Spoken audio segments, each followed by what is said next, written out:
ध्यानाभ्यास के लिए कृपया अपने नेत्रों को बंद कर लीजिए।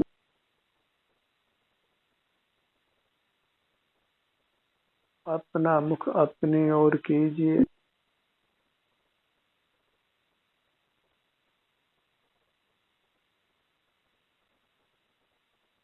आपकी मुद्रा ही आपके लिए परमात्मा की मुद्रा है। उसी से सुख की आशा लगाइए।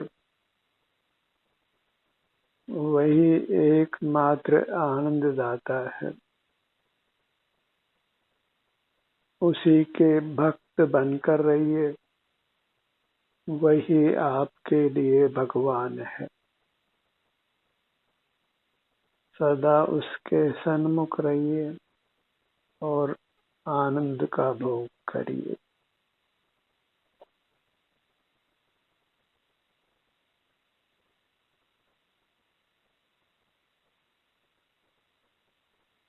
इतना ही पुरुषार्थ है कि हम अपनी मुद्रा के सन्मुख रहें।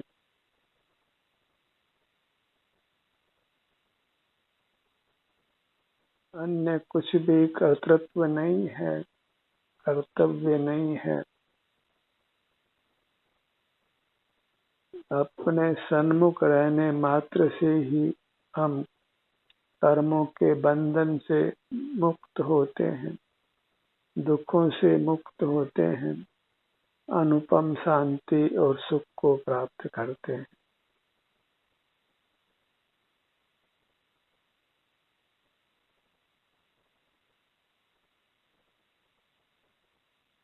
और अंतर्मुख रहना अभ्यास से ही सिद्ध होता है, क्योंकि अनादि से हम बहिर्मुख रहे हैं। कर्म का उदय होने से मन भी चंचल रहता है। मोह कर्म का उदय होने से कसाई की उत्पत्ति सहजता से होती है। यत्न पूर्वक ही अपने सन्मुख रहिए।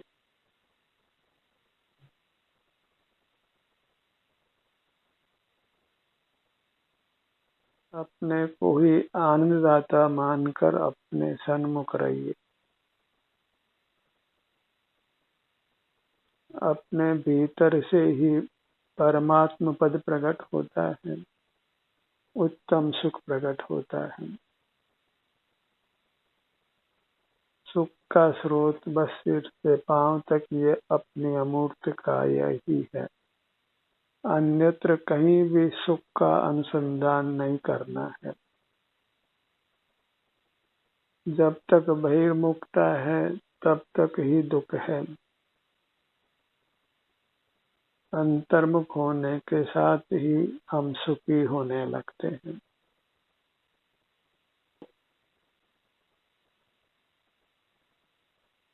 अंतर्मुख होने पर फिर अपना ध्यान भले ही शरीर के किसी भी भाग में हो,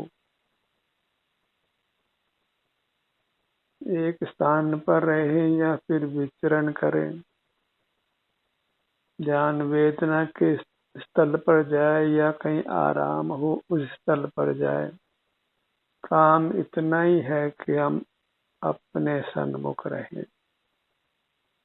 एकाग्रता ही ध्यान है, वही मोक्ष का मार्ग है। और एक शब्द स्वयं के लिए है। जो स्वयं नहीं है, परद्रव्य है, उसको अनेक संज्ञा है। तो परद्रव्य के सन्मुख नहीं रहना है।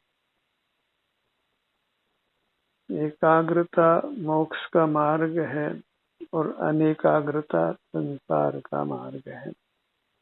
अनेक मानी पर पदार्थ, पर पदार्थ के सन्मुख रहना वही संसार का मार्ग है। फिर पर पदार्थ कोई भी क्यों न हो, किसी एक पर पदार्थ के सन्मुख भी रहें तो वह एकाग्रता नहीं है, अनेकाग्रता है। और वह संसार का मार्ग है।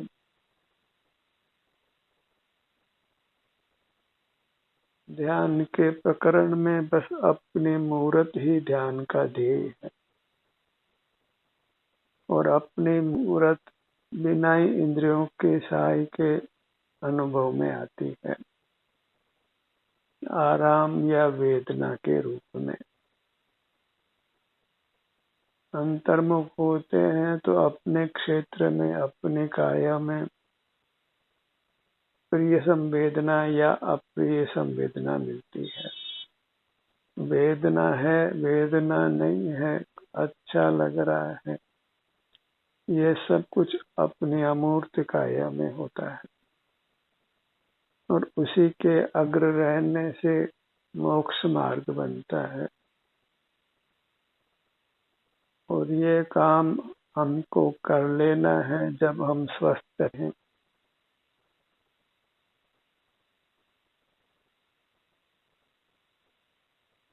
जब हम अस्वस्थ होते हैं तो फिर मन चंचल रहता है और फिर अपने सन्मुख होने में बहुत कठिनाई होती।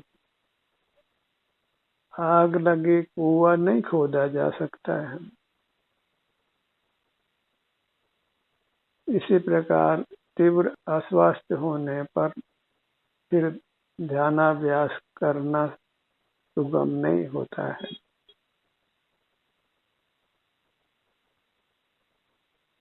इसलिए विशेष दुख हो उसके पहले ही अपने सन्मुख हो जाना है।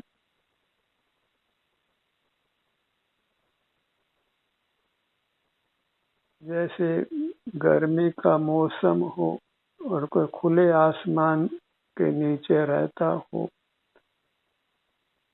तो फिर प्रातः काल में तो खाना बनाया जा सकता है और भरी धूप में फिर खाना पकाना संभव नहीं होता है। समय पर ही काम कर लेना योग्य है।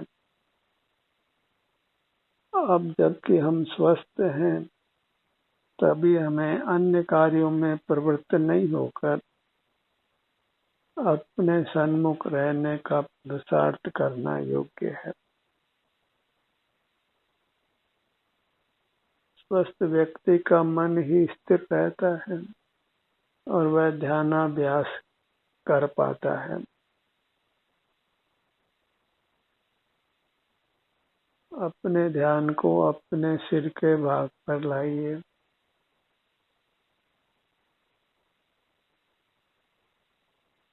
न कुछ पढ़ाई लिखाई करनी है, न कुछ काय चेष्टा करना है, न कुछ विचार करना है, न कुछ बोलना है। अपने शरीर के किसी भी भाग के सन्मुख होना है। इस प्रकार ध्यानाभ्यास से सुगम कोई कार्य नहीं है।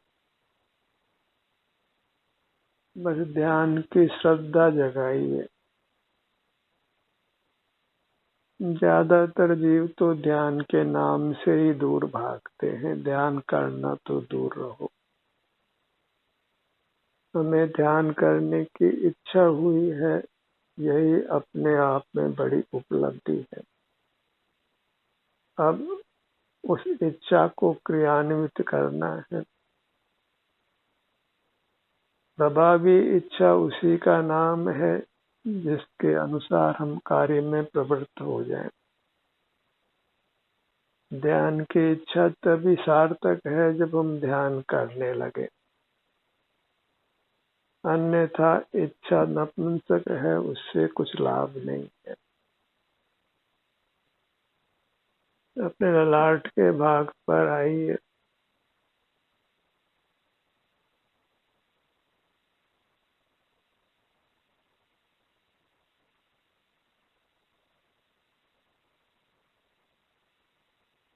कर्म का विपाक तीव्र नहीं हो, मंद हो तो अपने सन्मुख होने पर विशेष सुख का अनुभव होता है और कर्म का विपाक हो तो फिर उतने सुख का अनुभव नहीं होता है। पर मार्ग का यही प्रकार है कि हम अपने सन्मुख रहें, भले ही हमें सुख का अनुभव हो या नहीं हो, पर चूंकि पर सन्मुख नहीं है तो राग आदि की उत्पत्ति नहीं होने से और वीतराग होने से हमें शांति का अनुभव अवश्य होता है। हमें उसको पहचान कर उस शांति को ही पाने के लिए अपने सन्मुख रहना है। ललाट का भाग, हर भाग परमात्मा रूप है, तो भक्ति के साथ ही अपने हर भाग के सन्मुख रहना है। हर भाग वास्तव में नमन करने योग्य है, माने झुकने योग्य है।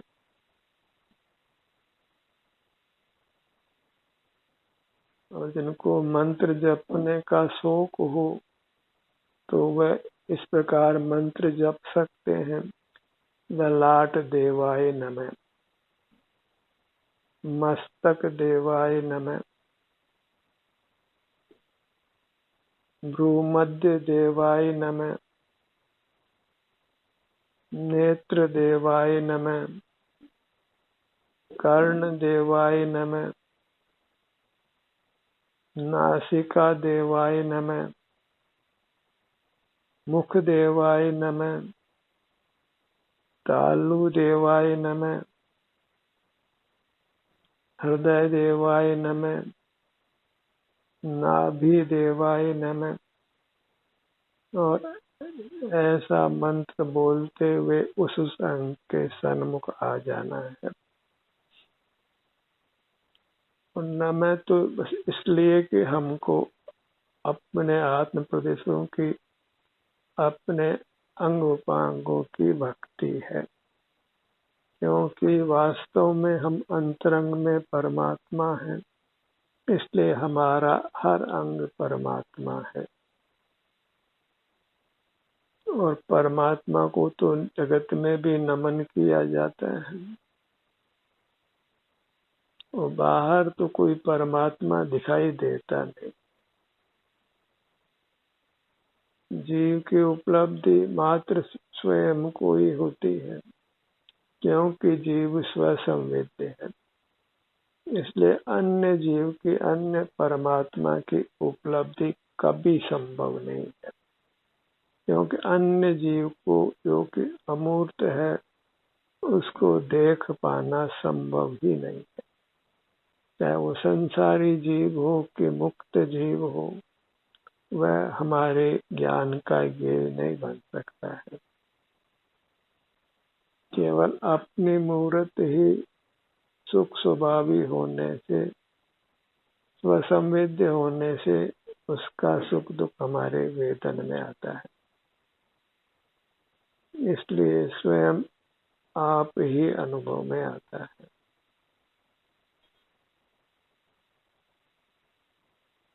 इसलिए अपने लक्ष्य में ही रहना है। अपने लिए अपने अमूर्त का यही परमात्मा है। इसलिए उन्हें को नमन करना योग्य है। आत्मदेवाय नमः, आभ्यंतर अमूर्तिकाय देवाय नमः।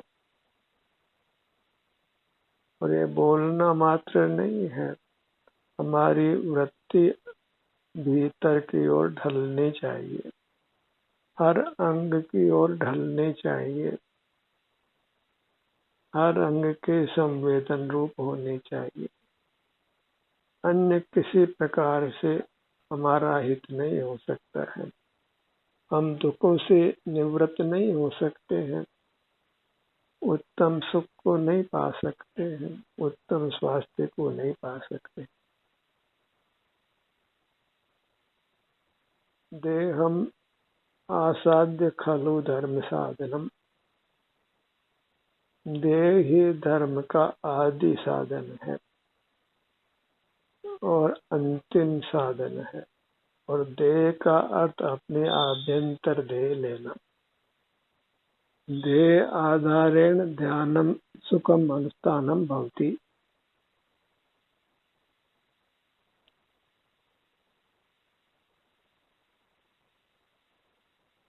अपने आभ्यंतर देह के आधार से ध्यान और सुख का अनुष्ठान होता है।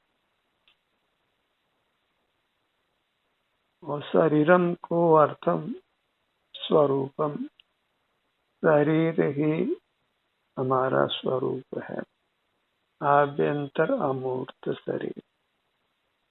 अप्पा सो परमप्पा, आत्मा ही परमात्मा है। तो अपनी मूर्त काय वही आत्मा है और वही परमात्मा है। अन्य कोई हमारे लिए परमात्मा नहीं है। तो देव दर्शन करना हो, परमात्मा दर्शन करना हो, तो आप सतत ही करिए, सतत ही अंतर्मुख होकर सिर से पांव तक अपना संवेदन कर देव दर्शन कीजिए। और वही वास्तव में मोक्ष का साधन है, सुख का साधन है।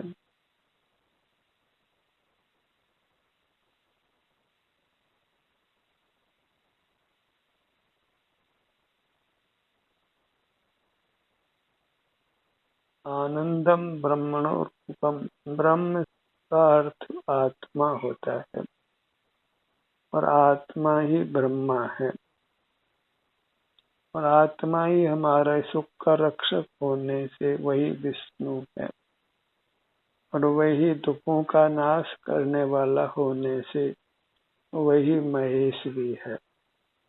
तो अपने आभ्यंतर अमूर्त का यही ब्रह्मा है, विष्णु है, महेश है। ये सब परमात्मा के ही नाम हैं, अपने ही नाम हैं। आत्मा के नाम है और हम आत्मा हैं और आत्मा ही परमात्मा है। तो सिर से पांव तक जो अपने अमूर्त काया है वही यथार्थ में परमात्मा है।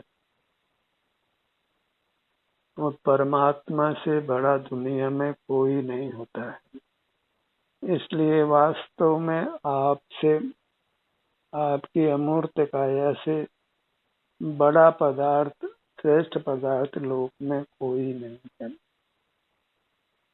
बस हम अपनी महिमा को, गरिमा को पहचानते नहीं हैं।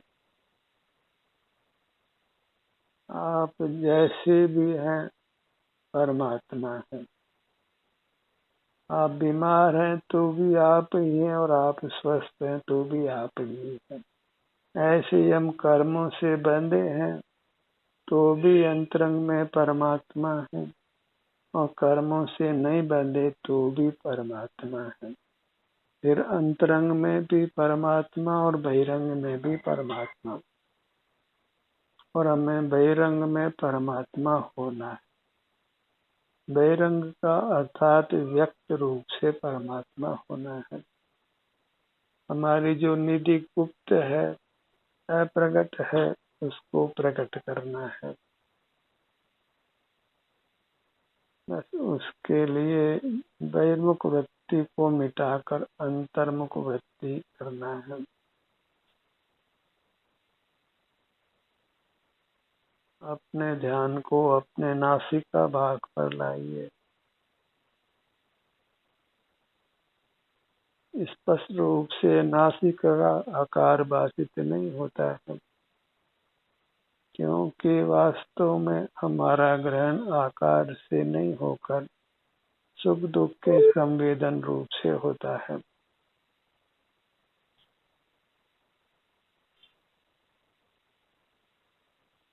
अपने को अपना हर भाग संवेदन रूप से अनुभव में आता है। स्पष्ट आकार ज्ञात नहीं होता, आकार को स्पष्ट जानने का प्रयत्न भी नहीं करना है। अपने ध्यान को अपने दोनों कानों पर लाइए।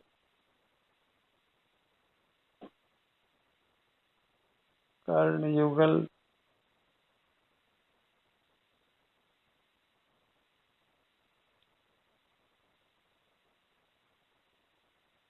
कोई जैसे 24 तीर्थंकरों की माला फेरता है, ऐसे ही अपने जितने अंग उपांग हैं उतने नामों की माला फेरिए।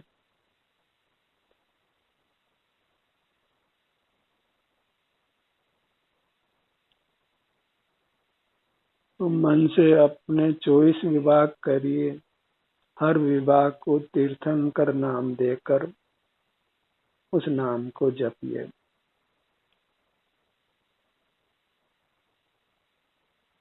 इस प्रकार अपने हर अंग के प्रति भक्ति भाव लाइए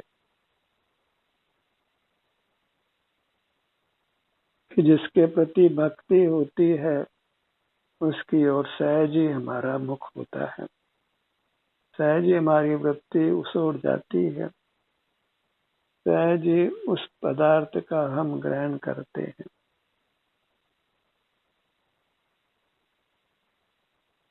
कोई पदार्थ अच्छा लगता हो तो उसको हम बाजार से खरीद कर भी लाते हैं,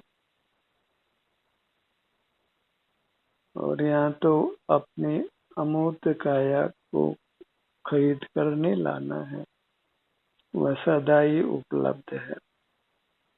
और मूर्त पदार्थों से तो वास्तव में सुख मिलता नहीं है, वह अपने अमूर्त अंगोपांगों से ही मिलता है। तो अपने अमूर्त अंगोपांगों की असीम भक्ति के साथ उनके सन्मुख रहिए।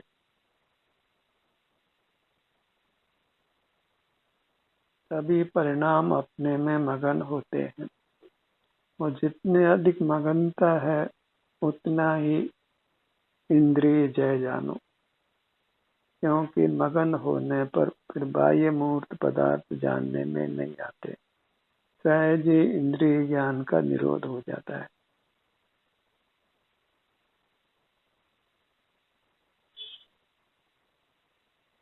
तो अपने मूर्त को ही अकृत्रिम जिनमें मानकर उसकी आराधना करिए, परमात्मा मूर्ति मानकर अपनी आराधना करिए, क्योंकि अपनी आराधना करना ही वास्तविक आराधना है, अपनी भक्ति करना ही वास्तविक भक्ति है, अपने में ही रमण करना। जो अपने में ही रमण करता है वह राम कहलाता है, जो अपना ही मनन करता है वह मुनि कहलाता है, जो अपनी ही साधना करता है वह साधक या साधु कहलाता है, और जो अपने में स्थित हो गया वह स्वस्थ हो गया, वह सुखवान हो गया, अर्थात भगवान हो गया।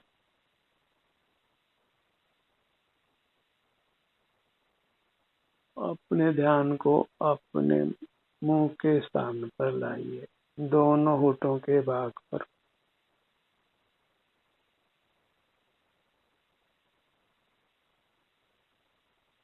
जब भी आप अपने सन्मुख होते हैं तो आप बाहर के तनावों से मुक्त होते हैं, कर्मों के बंधन से मुक्त होते हैं, और आप मोक्ष मार्ग के पथिक होते हैं। अपना गंतव्य अपनी मूर्त ही है, अपने मूर्त में ही ठहर जाना है। बहिर्मुखता से अंतर्मुख होते हैं तो फिर हम इसको भीतर आना कहते हैं। बस एक ही बात रखिए अपने स्मृति में कि आओ भीतर चले।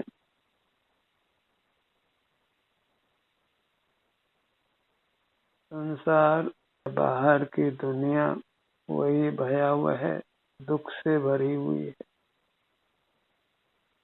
वहाँ भीषण दुखों का ताप है, और भीतर अथाह शांति है। इसलिए बाहर से भीतर चले। उसी का दूसरा नाम प्रतिक्रमण है। बाह्य पदार्थों को विषय नहीं करते, उसी का नाम प्रत्याख्यान है। ज्ञान में त्याग रूप अवस्था वही प्रत्याख्यान है। ज्ञान में त्याग अर्थात बाह्य पदार्थों को अपने ज्ञान का विषय नहीं बनाना, उनको नहीं जानना।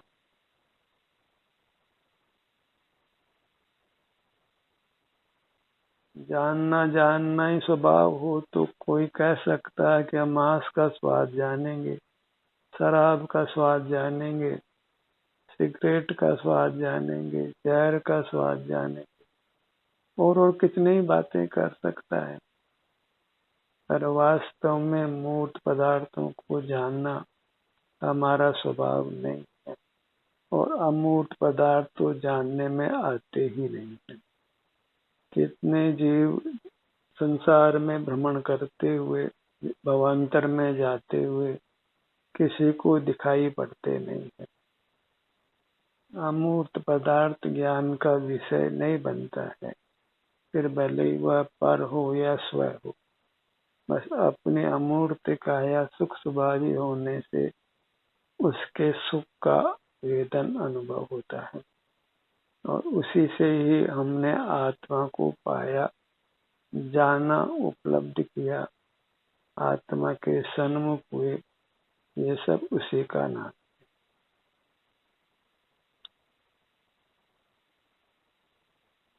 अपने ध्यान को मुख के भीतर तालु भाग पर लाइए।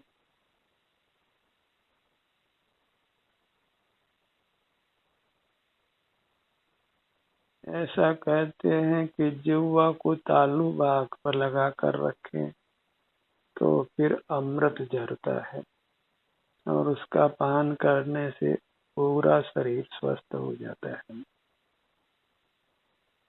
वह इतना ही प्रयोजन जानना कि उससे हम अंतरोन्मुख रहते हैं, और जहाँ अंतरोन्मुख रहते हैं तो वहाँ फिर वास्तव में ही सर्वांग में आनंद अमृत झरता है, और आगे आगे फिर अधिक मात्रा में और तीव्र गति से आनंद अपने भीतर झरता है।